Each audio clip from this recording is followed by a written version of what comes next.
Temperature down a little bit more. I was waiting. Wow. My water is almost staying Cold. cold. Somebody can have my coat. Now who's laughing? I am. Yes, Sally has.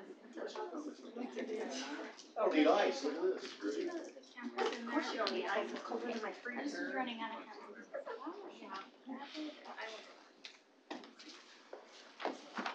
What is some heated seats? Yes, I am all for that.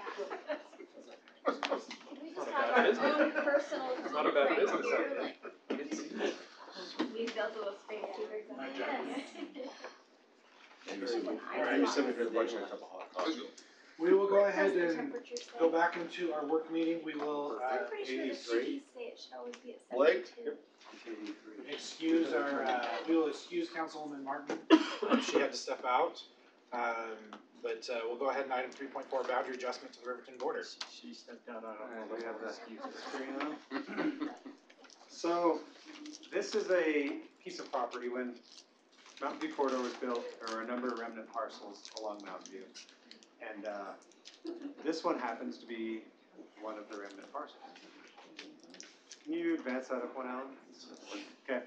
So this is a remnant parcel. You can see the new high school is to the east of the property, north to the right. This is Palisade Road that goes up and becomes Juniper Crest Road. Rose Crest is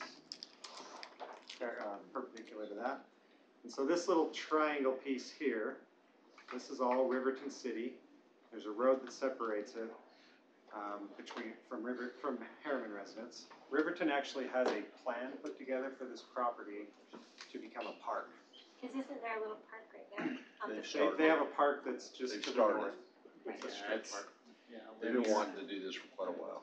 And so we've been We gotta get straight negotiating out with of it. UDOT over the last couple of years about these remnant parcels. And they kept saying, well, we'll put the it's actually UDOT property. And they said, we'll give the property to the city possibly of whoever it's in. But the restriction is you can only use it for a park, and if you ever do anything else with it, then you have to pay us the fair market value of the property. So there's really very little benefit to Herriman for this property because it borders an existing Riverton park and all the Riverton residents, and all the Herriman residents that would ever use it would have to cross a big road to actually get to it. So it makes good sense. There is a strip of property right along the road that is Herriman City that would become into Riverton and part of Herriman. Which brings up the blue parcel over here. This is the Riverton water tank that's just been constructed. We've met with some city officials in Riverton, talked to them about doing a swap. So when the boundary adjustment gets done, we would pay for the plat to be done, and they would swap the property. It's not an actual property swap because we don't own the property. And then we would get the property around the tank, which we worked with the developer to get that landscaped around the tank and become part of their HOA usage out there in that area, rather than leaving it undone or waiting for Riverton to landscape it. So that's the deal of why we're paying the money to do Because we are actually the doing swap. something out of it. And we do get the property out of it. It's about 2.5 acres. It was just eye-popping to me, all the numbers we look at, but we're giving property to someone and we pay $10,000, we're paying a realtor loan origination fee, like what in the world? Yeah. And so it's about $3,500 to do the plat, plus if there's any other legal documents or easements that need to be written for that. So probably right around 5,000 would be the maximum amount I would see after I got that estimate back. But in exchange, we get to offload the property that was going to be a burden for us anyway. The requirement along Mountain View Corridor is that the city that's adjacent to that has to maintain behind the curb. So any sidewalk, weeds, weed control. So we're currently responsible to maintain all those weeds along that area. So this is, a pretty good move. Just looking for a nod from the council to move forward with this boundary That process. restriction passes to them, there can only be parks. That's my only concern is that if we were going to do that, it has to be pretty solid that that could never be anything other than. Well, it could be. UDOT could do something, but it would violate all their requirements for roads that would come off of Mountain View, the spacing.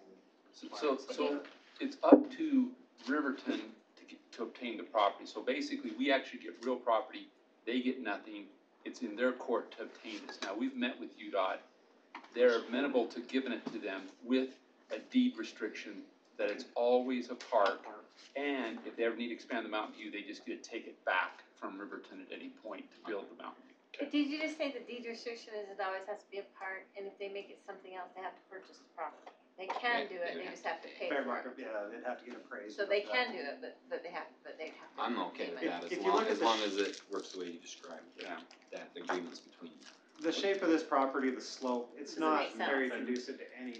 UDOT would have sold this for market rate if they could have. The sewer doesn't work for this, the cost, they could not get access, they couldn't do it. So when they can't do it, it would be difficult for anybody else to do it without sinking a ton of money into it. And so Riverton already has a park designed for that facility. We could build a park in it, but again, this is Riverton, this is Herriman. It just seems like it's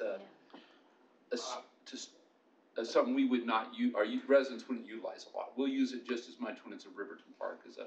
I'd like to talk a little bit more about what we're getting, is there a property around their tank site, double tank site? Adding on to the existing park has been on the docket and talked about for. Right, and that was my 5-6 question, years. is what usable space do we get out of that acquisition? They're gonna build, we're looking at two things. It might be some more pickleball or basketball court. They're doing some grass fields. It's just, We've done a layout of the site and kind of gave some options, and I've actually talked to a couple of residents up there. Right now, there's one pickleball court with a basketball hoop in it, and they said, we always have a conflict that somebody wants to play basketball and pickleball at the same time. So the developer that we've talked to put some of these amenities in here has said, we're okay to put another court in and make a basketball hoop in one and a pickleball court in the other, so you got separated use of both of them at the same time. so basically, it's just some amenities like that. It's not, it won't be a regional park. It just adds to the local park, and I think it's valuable for our residents. The value in this is we don't maintain, we don't pay for the water, we don't mow the grass, and yet we have this park. So in this whole swap, we don't do any maintenance. Because that'll all be done by the HOA of the area. Yeah. Correct? Okay. Was it, am I wrong? Do I remember at one point there was a splash pad plan for that area? No. It was discussed a little bit, but No, there there was a was- splash pad, it was more a parking lot and a little bit of a soccer field. Just one and- the big concern splash. was if we put an amenity there that would draw On the people, there tank. wasn't The any tank. parking or any space to put. There was not that kind of, Yeah. Okay, I clearly I was wrong. I just. Someone might have brought it could've up, that it sworn got something was there. killed real quick because of the traffic. You see what We looked at splash it, pads do. it was gonna be a burden to the community around it because there wasn't infrastructure to handle that. We want this to be more of a neighborhood park than a regional draw, is what we'd like to.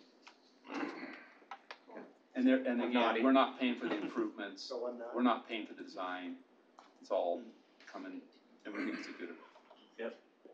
so, Alright, Okay. 3,500. So we'll be happy to go through the process, that'll be a public hearing and all that, and we'll do our best to keep it right at 3,500. Alright. Thank you. Alright, item 3.5, legal update relating to the Mascara and Alpine Homes lawsuit decision. John, we had a wonderful time reading the decisions. by Wasn't the that courts. great? It It was just- riveting. It was just dynamizing. Was that convincing? I did read, actually. I Most thought of it was I interesting. thought it was very interesting. Yeah, so just brief background, Mascara was manufacturing dirt, mixing cow manure and dirt and selling it. I'll say they did a good job. I purchased a bunch to do my yard. So we we shut it down. They said, well, we had a legal non-conforming use. Then they asked Gordon for his opinion. He wrote this really great opinion. Oh yeah, every word was riveting. Riveting. John And wrote it. they appealed that to the planning commission. You were probably on it when you I read was. that. Planning commission affirmed the zoning administrator's determination. They appealed that then to the appeal authority. Dave Church then affirmed the planning commission decision. They then appealed that to the district court, and the district court affirmed all those decisions. And then they appealed to the Court of Appeals, and the Court of Appeals came back 2 weeks ago and said, you win. Again. Again, So the city is. the city is the winner. The correct standing That's right. in the original decision. So the basic concept is they were arguing that there was no evidence to support our decision, basically, that it was arbitrary and capricious. We had evidence, they didn't. Good job. That's been a long, Well, Residents have loved this. it started in, what's 5, 6 Gordon years? issued his opinion in 2013. 5 years? 5 But years it gets ago. even uglier than that if you talk about when they initially tried to get a permit through Riverton, which weren't it? Oh, Oh, it's yeah. What a mess. In the It 90s. it was actually a pretty interesting case, cause there was an annexation that was voided, and it's kinda fun to think these things through. The second one I wanted to report to you is the, Holiday Oil up on 150th South, over by the SLR, or not SLR, Real Stadium. They were granted a conditional use. The landowner adjacent to it appealed that. We had a quick, because we wanted to get this thing done, so we had an appeal hearing, and the appeal authority determined that we had substantial evidence, or we had evidence to support our decision, and affirmed the planning commission. Then, 3 days ago, we had our second hearing in the Van Sheer, and the court took it under advisement and said, we want you to issue proposed findings of fact, give them to the judge, and he'll decide sometime in August. For the record, does all the council understand that one? That's The B store. Yeah. That's the Beast gas station. A neighbor appealed the conditional use. Well, it was actually, whether it was, it's a little more complicated, than that, but they appealed the conditional use. That's already been to our appeal authority, ruled on, and now it's to the next level. Yes, And that decision will be next month. sometime next month.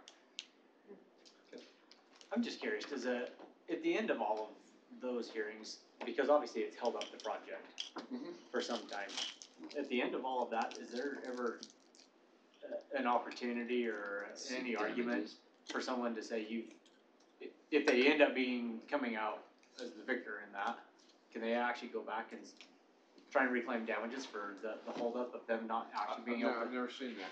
Huh, that's interesting. What about sales tax? What's that? So is that, no, cause that's All the right. legal problem. Okay. Thank you, John. Good work, We John. Good appreciate it. job, John. All right, that is the end of our work meeting. We do have scheduled a closed session. Do we still? We have quite a bit of property and then one litigation. Okay, so I will accept a motion from this body to move into closed session. So moved. I'll make a motion to temporarily recess the city council meeting to convene in closed session for the purpose to discuss a pending or reasonable litigation and the purchase, exchange, or lease of real property as provided by Utah Code annotated 52-4-205. Second. Okay, we have a motion second. Clint? Yes. Jared? Yes. Sherry? Yes. And I will vote yes. We are in closed session. Thank you for